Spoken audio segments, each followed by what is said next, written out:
Spanish, my pal, my amigo, amiga.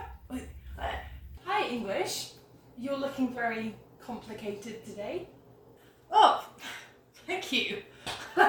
So apparently our languages need to have negative and question forms in them. That's right. Why? I have some ideas, and I'm sure you have some ideas. Yeah. And they are... Well, a question is the same as the affirmative. You just add a couple of question marks and change the intonation. So the affirmative is va. The question would be va. And to make a negative, you just add no. No va. That's it. You just add no. Just add no. Va, va, no va.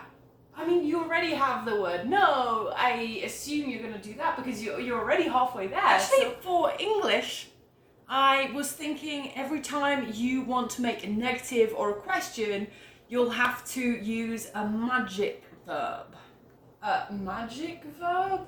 A magic verb with magic powers to make the question or to unite with not and make a negative. Oh, of course.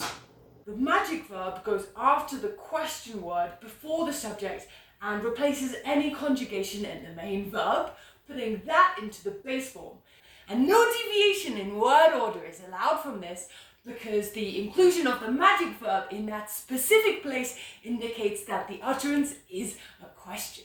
Put it in the wrong place and the closed question would become an affirmative with extra emphasis. And if the sentence already has a modal or auxiliary verb, we'll use that one. But if it doesn't, then we'll use an auxiliary verb that corresponds to the tense and conjugates to the subject if necessary. But I don't think that negates the need for a question mark. We still got to include that. And with the negative form, the same modal or auxiliary verb can be used, often contracted with not. And this time, it goes after the subject, which again removes the need for any conjugation of the main verb. It makes sense. Does it make sense? It doesn't make sense. Unless the question word is the subject of the sentence.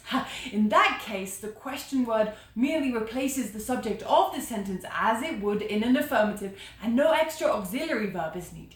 Yes, and then to form a short answer to closed questions, that same auxiliary or modal verb can be repeated by the other speaker in order to mirror the original contracted with not as needed to maintain the socially acceptable 3-syllable response. Do you like it? No, I don't. English, how many magic verbs do you have? Yeah, kept it to a short list. There's be, is, am, are, do, does, did, have, has, should, will, might, would, dare, shall, va, no va. Yeah, I think people are gonna love mine.